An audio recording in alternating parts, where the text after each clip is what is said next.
planning a project, when I'm looking at fabric, I'm trying to put together, what fabric goes with what pattern, I probably think of people and what I've seen other people wear. That's my starting point.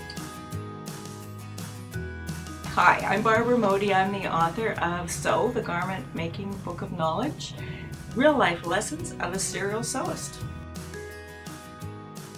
I've been sewing since I was 8. I made a yellow flannelette buttonhole stitched edging nightgown for Barbie with stenciled roses when I was 8, and I have sewn pretty much almost every day since then, so that's well over 50 years. It's all I think about. It's sort of one of those things you have to hide. But if I'm not sewing, I'm planning sewing. And it's just given me great joy. It's strung my whole life together. So I've learned a lot of handy hints and tricks, and I've always group sewn. I've sewn with a lot of other people. I've picked up so much. And then in my teaching, I would have these wonderful, sincere students who were struggling. They say, I'm following the instructions and it's not working. I'd say, I'll show you a trick. And I would show them a trick and they'd say, that's so easy. And they do it and they say, that looks great. And then they would say, you should write a book. So I decided I should. What I liked best about writing this book is I could record things that I wish somebody had told me. And I thought to myself, I'd write something down, I thought, it took me 20 years to figure that out. And I have somebody who's interested enough to appreciate that this might be helpful to them, and that was really exciting. I wanted new sewers, and I would also include in that returning sewers, people who say to me they sewed when their kids are little, they're getting back to, but new sewers to know sewing is easy. It is satisfying, it's gratifying, it's fun. It's will give you more than you put into it actually, but that the standard instructions in most patterns are not going to tell you everything you need to know. And that actually if you pick up some of these techniques and tricks, it's so satisfying. And it will be a companion, sewing is a companion for your life. Probably my personal project right now is to come to terms with the fact I will never have a coordinated wardrobe. I think I'm just going to abandon a lot of planning in my life and just make it one cool outfit at a time. That's my personal project. Long term, I would like to write more.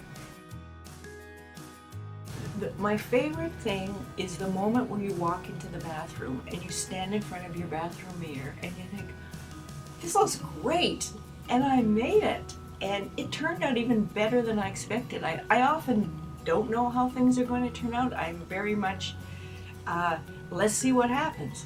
And that's just a wonderful moment. So I do everything to that moment where I think I did it. And then you walk around and you live your life in something you've made. That's just a really great feeling.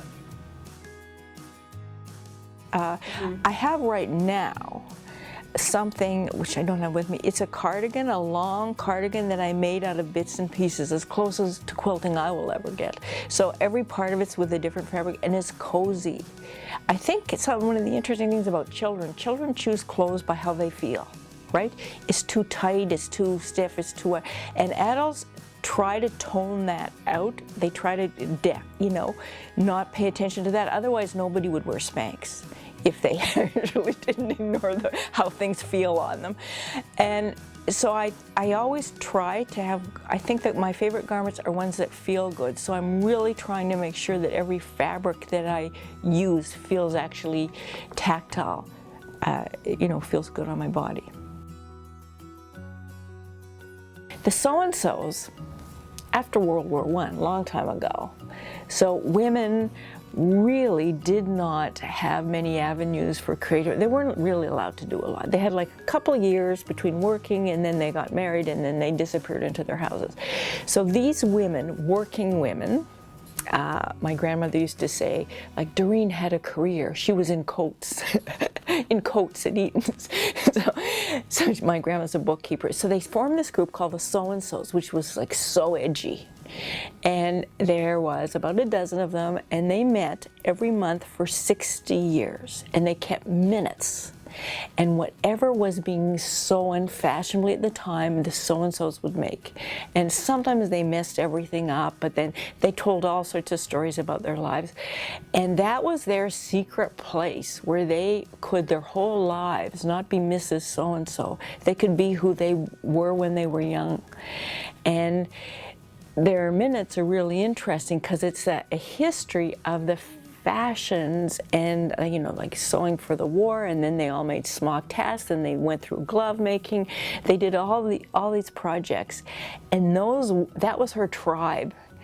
And right to my grandmother died at 94, and the So And Sos really met almost to the end of her life. So I feel with the book that there are things in my head, I have her sewing machine, things she told me about sewing, that I really feel there's an element of women's history that is passed on, oral knowledge, that often because it was a kind of woman's thing, I don't think it was valued, and so I am kind of passing on some of the things the So And Sos worked on.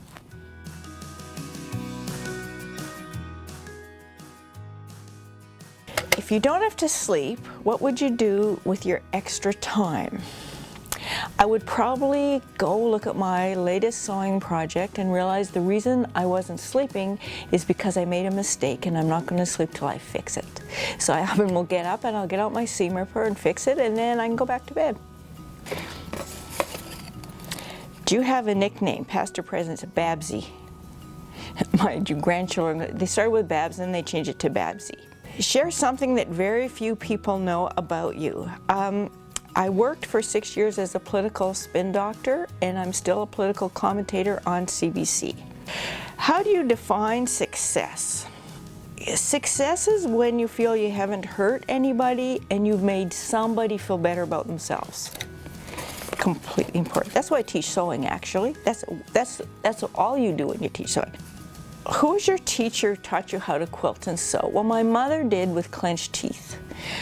Both my grandmothers were great sewers. Her mother was an Edinburgh, Scotland dressmaker and taught her how to do everything properly. So my mother felt she had to teach me.